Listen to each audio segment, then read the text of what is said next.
All right, everyone. Welcome to another YouTube Live. This is being done both on YouTube and LinkedIn. So if you're following us, please follow us on one of these platforms. Very happy to do this for the second time. And this time I have a guest with me. Say hi. Hello. Hey everyone. Welcome. So, yeah, thank you very much. So Nitin's joining us today as we're doing a live code session with AWS Secrets. So we're going to be looking at this and kind of breaking down some code and trying to figure out what you could do for your next project. If you're working with AWS, if you're working with encryption and working with secrets, this is something that you want to check out. If you're not already following us, you should definitely consider following our YouTube channel. We do these live code sessions every week, and we'll post a lot of other awesome content as well. If you want to follow us on social, we have V45 on Twitter. My Twitter handle is there as well. I have a personal blog, and of course, we have a lot of content on our website, v45.com. You can check it out. We are also running a ton of training between April and June 2020. All of this remote, all of this online. Trainings that are specific to the cloud. We have, and of course, secrets. We have serverless security masterclass. We have secrets of secrets management, and we have one which is specifically on HashiCorp Vault, which is a pretty awesome solution. And if you want to check out all those trainings, just go ahead to our site. I'm going to just post the links on the channel here.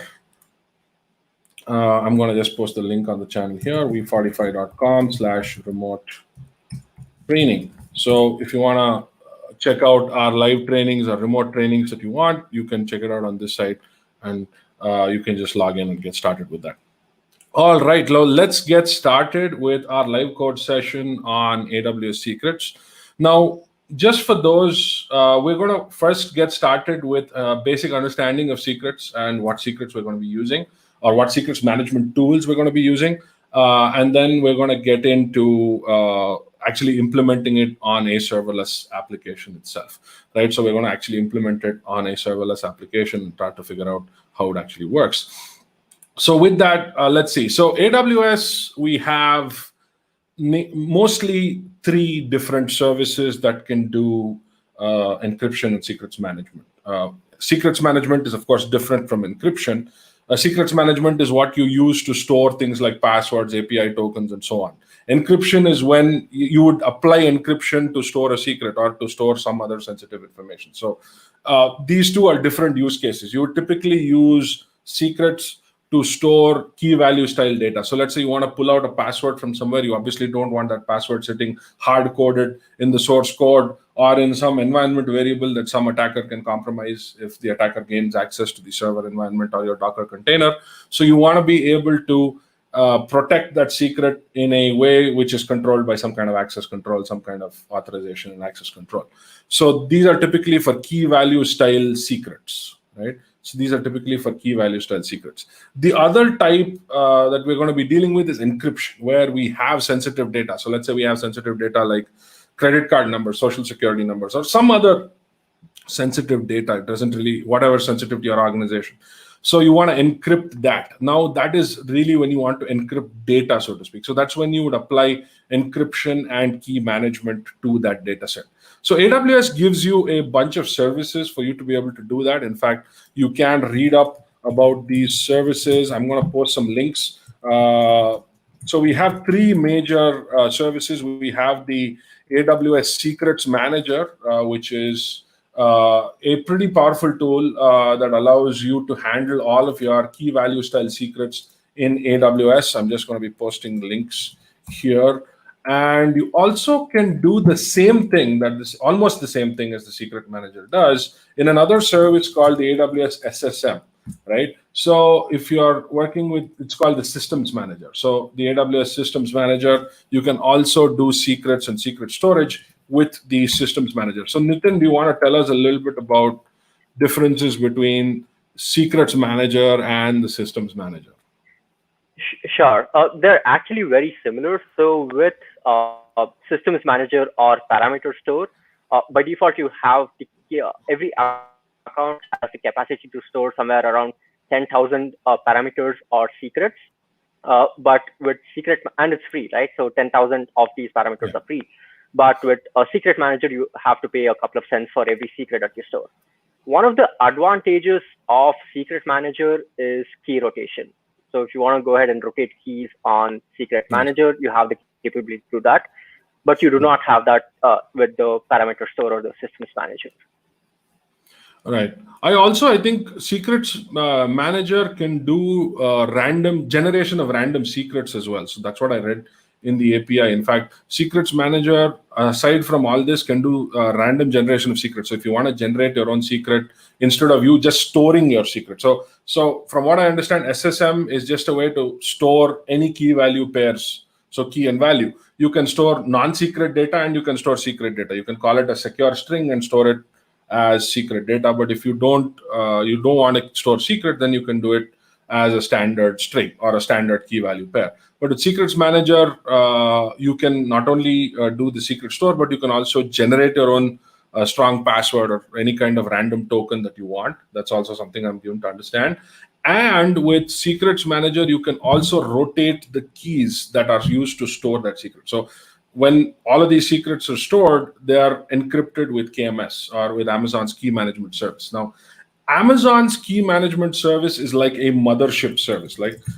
So the way it works is that it provides encryption services to pretty much all this other services that AWS has to offer. So if you're using S3 buckets, Amazon KMS is the one that you would use to encrypt stuff. If you're storing data in an RDS instance on Amazon, that's what, if you want to do encryption, you would be using Amazon KMS. Pretty much any service in Amazon, when you need to do some kind of encryption key management, you would use Amazon KMS. And KMS is what you use in both Secrets Manager as well as SSM. So it's kind of like a foundational thing, foundational service that you can use to generate and handle encryption, manage encryption. So with Secrets Manager, I'm also given to understand that you can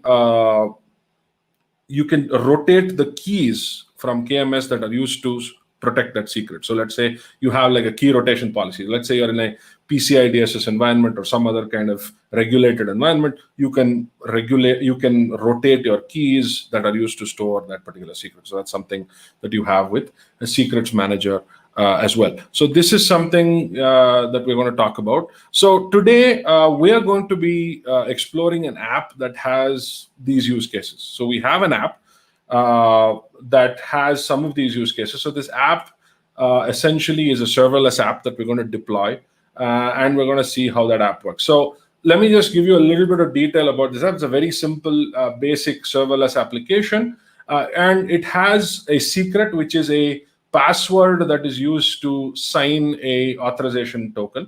That's the JWT password, which is going to be stored in the Amazon Systems Manager. So remember that the Systems Manager is a way of storing secrets as well. And the Systems Manager, like Nitin said, is free.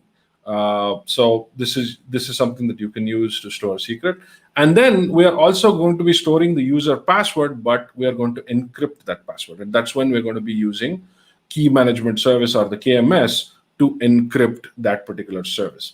And the other service, the other thing that we're going to do is also we are going to store the user's credit card numbers in an encrypted way. So that's another thing that we're going to be doing. We're going to be encrypting the user's credit card number, and we're going to be storing it in our database with that user's account in an encrypted way. So Nitin, do you want to explain a little bit about the app that we're going to go ahead with here? Sure, we'll do that. In the meantime, I think you can post the GitHub link on the chat. So this app is fairly simple. We just have like 4 functions. So the first function is where you sign up as a user with your email ID and password.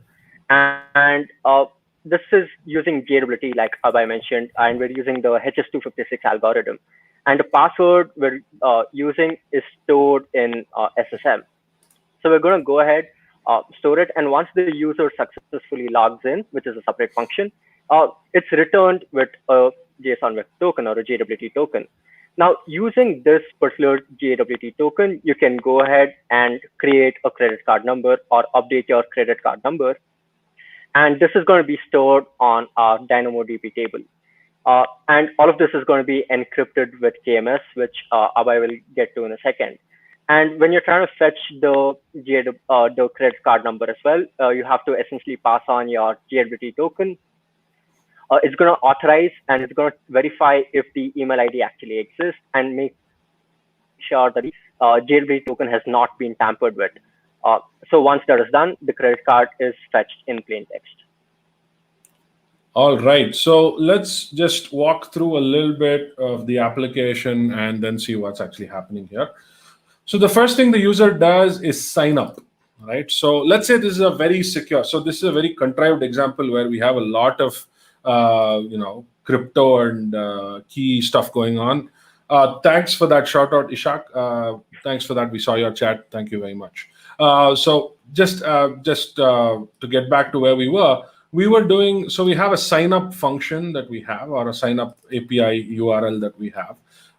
And this sign up allows a user to sign up with an email and a password, right? But there are other things that are happening. Now, let us say this is an application that requires every user should have an encryption key. So let's say we have a scenario where every user should have a separate encryption key. Now, this is usually a very secure use case, or a very regulated use case where every user should have access to their own keys, or every user should have a separate key that is different from a single key, so that if one key gets compromised, it's not that everything else gets compromised. Of course, if that master key gets compromised, everything gets compromised. So in this case, we have a scenario where every user, when they sign up with us, we're going to give them their own encryption key, right? And whenever they use that encryption key, all their data in our system is going to be encrypted and decrypted with that key. Now, this is made possible through AWS's feature called envelope encryption. And let's look at envelope encryption in a little bit. Now, whenever you're using key management or any kind of keys in AWS, you typically create something called a CMK, which is the figure you see on top here, the CMK, which is the customer master key, right? So you generate a CMK to be able to actually do any kind of encryption. Now, you can directly use the CMK to encrypt or decrypt, but let us say you don't want to directly use the CMK. Let's say you want some other intermediate key to actually encrypt and decrypt. That's when you can generate something called a data encryption key. Now, a data encryption key, as the name suggests, is what is used to encrypt data sets. And this data encryption key typically comes in two forms: the plain text key and the encrypted key. Now, you would typically store the encrypted key in a database or in a data store of some sort.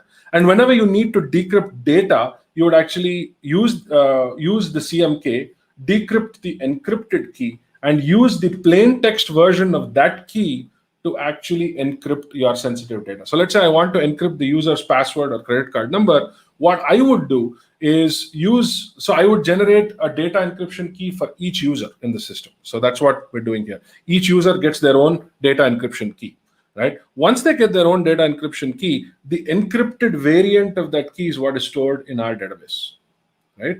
Now, whenever a user wants to retrieve or encrypt a credit card number, we would decrypt that data encryption key, which is stored in our database, and use that plain text key to encrypt our credit card number or our password. That's what we're doing here. So at the end, the last mile encryption is typically handled by our application and not by AWS CMK itself, right?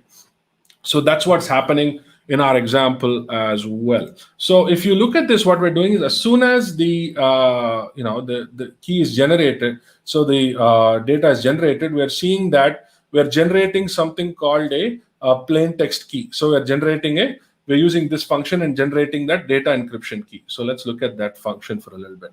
So this generates a data encryption key with Amazon. And remember, Amazon uses AES 256 GCM, or Galois counter mode keys, which is currently considered the most secure mode of encryption, right? So it converts the block cipher into stream cipher with the counter mode. It uses Galois counter mode, which is also authenticated encryption. So it uses AES 256 to generate the data key. Now, once you generate the data key, it gives you two variants. So it gives you the cipher text version of the key, and it gives you the plain text version of the key.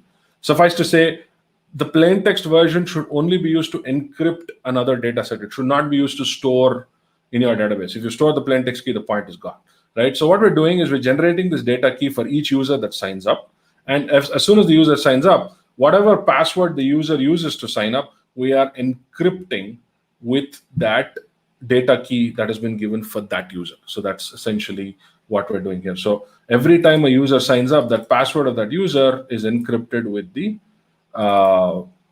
data key that user gets. So each user gets their own key, and each user's data is encrypted with their own specific key. So let's say a user leaves the system tomorrow, we just have to remove that user's key. We don't have to essentially change out our own key management system. Or let's say it's a very security focused kind of application, then you might have a scenario where you have to do this. So that's the idea here, right? So that's one thing. So when you decrypt, of course, the same thing happens. You fetch the user's key. So when a login happens, so remember, when the login happens, you want to validate whether the password matches. So the first thing you do is decrypt that data key, and you decrypt that data key with the KMS CMK that we showed here, that I spoke about. Once you get the plain text version of that same key, you decrypt that user's password with that key, and then you check whether the password matches. If it does, we issue a token, which is a JSON Web Token. Now, the password for the JSON Web Token is stored as a key value pair in our Amazon Systems Manager. And once this is going to be fetched from this variable and then used to generate the JSON Web Token. And the same thing happens with the credit card as well. So let's deploy this application as a server. So this is a serverless application. We're going to be using the serverless framework to be able to deploy this. Let me just quickly get into the source code of that. So we're going to be deploying this application. We're going to be generating our KMS key. We're also going to be generating a DynamoDB database table. We're going to put in all the necessary roles and permissions for this to happen. We're going to be using this to do encryption, decryption, and of course, for the database itself, we're going to be using DynamoDB, which is one of my favorite databases. So let's deploy this, and I'm going to just follow the stuff in the README. Nitin has documented it quite nicely for us. Thank you, Nitin. Sure. So we're going to just deploy the plugins that we need. Since it's a Python application, we want to bundle it properly. So we're installing the plugins that are needed for this. As you can see. So while this is happening, Abhay, if you can go to the last section of the serverless.yaml. Sure. So we are using a UUID that's automatically generated. So even though I'm currently deploying this app, I do not know what the JWT password is, right? So I have to go to AWS and figure it out from there. Yeah, this is a nice touch. Yeah, this is a really nice touch, because we are injecting a secret without knowing that secret for the JWT password. So we're actually generating it on the fly and injecting that secret into our SSM. So that's kind of neat. That's a nifty way of doing things.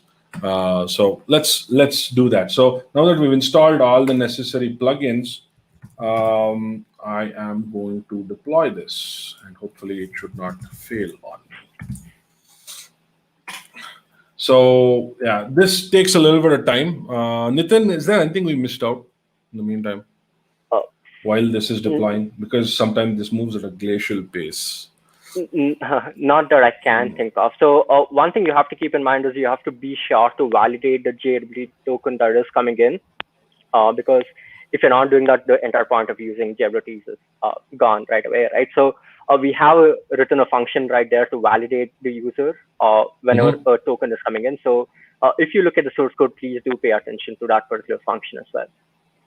Right, absolutely, yeah. So I mean, you have multiple ways in which you can get hosed when you're deploying stuff, JWT, especially when you're doing JSON Web Token implementations. If you are, doing JWTs, there are a bunch of things you need to look out for. On 23rd of this month, we're doing a free training called Fantastic Vulnerabilities and Where to Find Them, and you should be registering for that. Nitin, can you find the link? I'm not able to. Let me just see if I can fetch that link. From somewhere. Let me see. I think it's on our Twitter page. It should be on our Twitter. Yeah. So this is an interesting one. We'll also look at a lot of these JWT flaws in this training, and you'll see some of our cool labs that we use for the training. You should look at our. Just give me a sec. I think. So I'm just going to post the link out here. This is free, by the way, for those who are interested.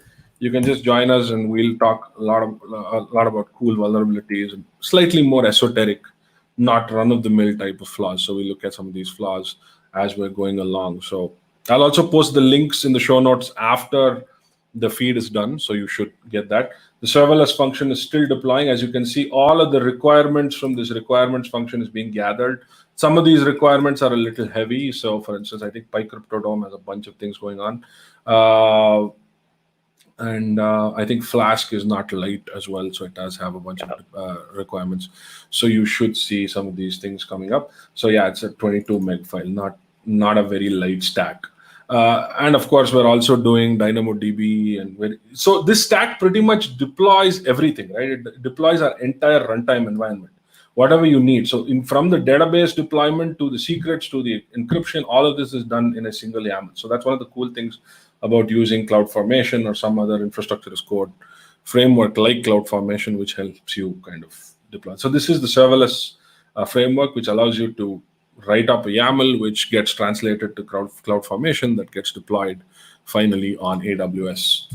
In the meantime, I am also going to sign into our AWS console and start to see whether there are things that are being deployed, make sure that's happening. So if there in are, the meanwhile, I'm sorry. Yeah. So if any of you folks any of you folks have questions, please do leave them in the live comments. If you're watching this at a later point, leave them in the comments right below, and we'll make sure we answer them for you. Yep, absolutely. So if anyone has any questions on any of the stuff that we're talking about today, or with cloud security or encryption in general, please feel free to write us while the stack is still getting updated. Now, this is being deployed in US West 2, so that's the region I'm going to be logging into. So just waiting for the stack to deploy. Yeah, so since this looks like a small stack, but it's actually quite a large stack because we're deploying the entire thing, right? We're deploying the databases, it's orchestrating the whole thing. So it does tend to take a little bit of time to deploy all of those things on our AWS environment. So I'm just going to go into US West 2, and I'm going to just pull it into focus pretty soon.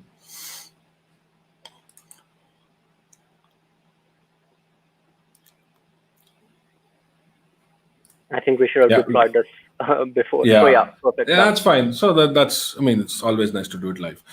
So this is, so we've named the database envelope tables. Is that what we've named it?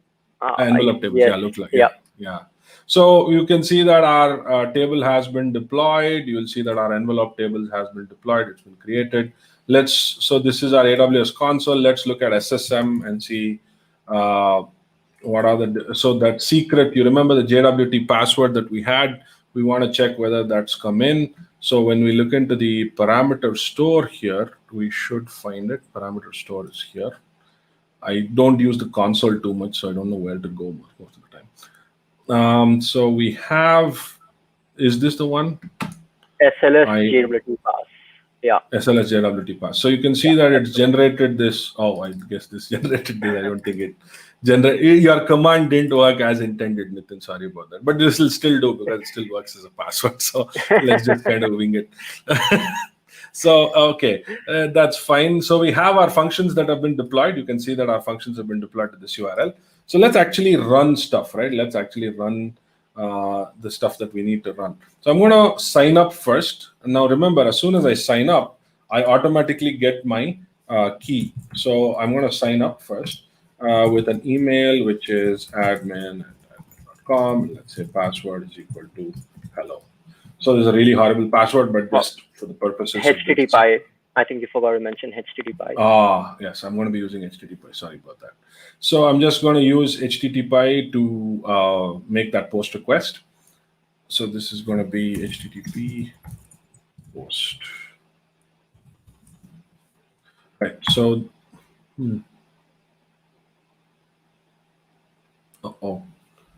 looks like this doesn't work here. Okay, I'm just going to use my terminal.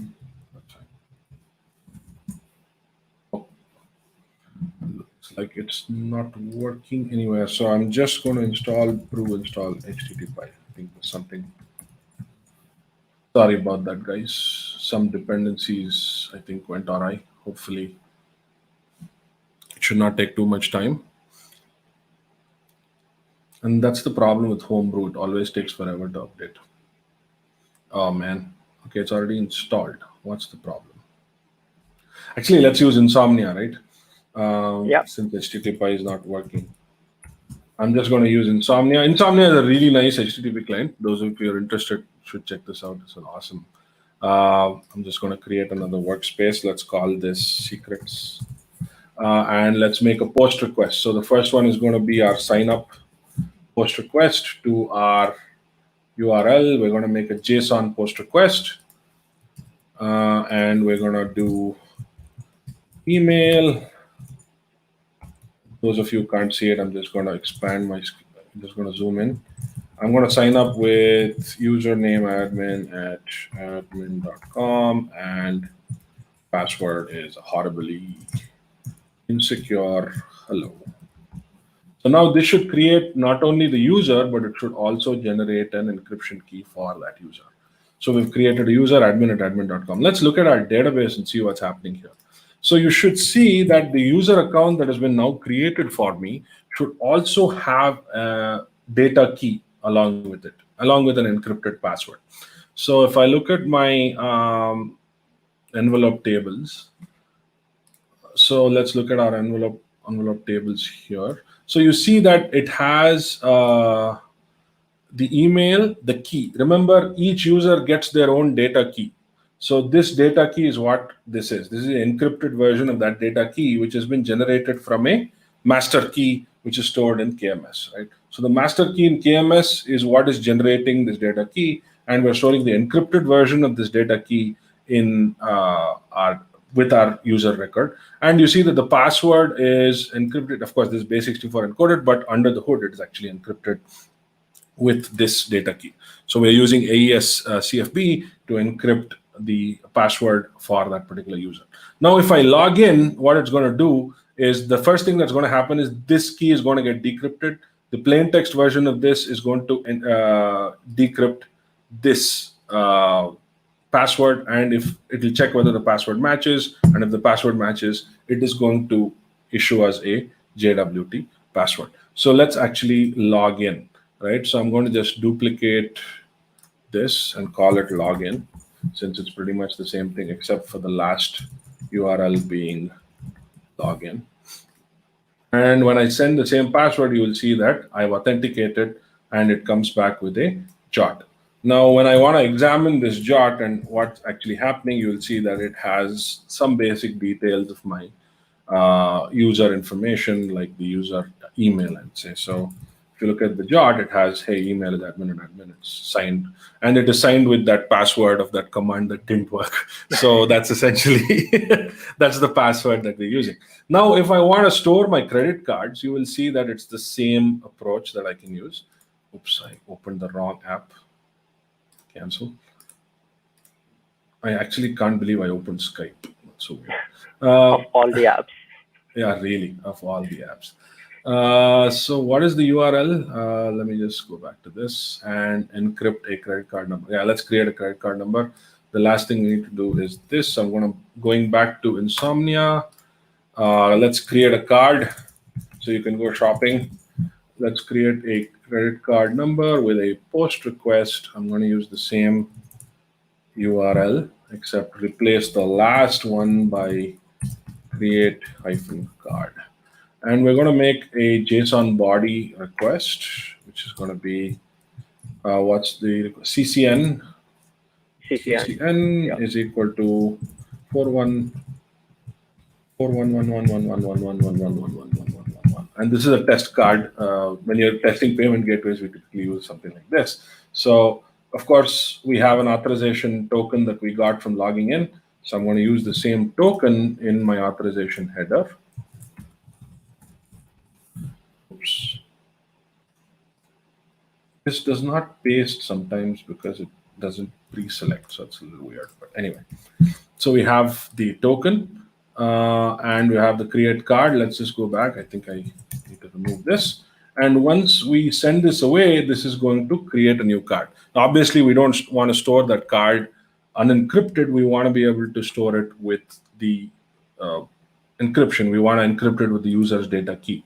So when we look back on this and refresh the single record that we have, you'll see that not only do we have that the stuff from before, which is the password and the key, we also have the credit card number, which is also encrypted with the same key. So the idea here is that each user gets their own key, and that is like an intermediary or secondary key from the master key. So the master key is just used to encrypt and decrypt the data keys. It's not actually used to encrypt and decrypt the data, which is this. So since the key is closer to the storage, it may be also faster for you to use a data key to encrypt user data records or sensitive information that you want in this particular system. Right, so this is something that you can use. So we just demonstrated some basic concepts. Of course, AWS KMS and its allied services, you can do a lot more. You can generate asymmetric keys. You can do signatures. You can do a lot of stuff with KMS. It's quite a powerful API. In fact, we have a nice little tour of this somewhere. Let me just pull up our GitHub. I think it's so we have like a KMS store. Open source. Yeah, we have an open source IPython notebook for those interested. If you want to check out and understand about AWS KMS, check this out. And it's quite a nice interactive tour to teach you how KMS works, how the encryption works, how the key management service works, and all that stuff. So yeah, that really brings us to the end of our episode. Anything you want to add, Nitin? Anything that I missed?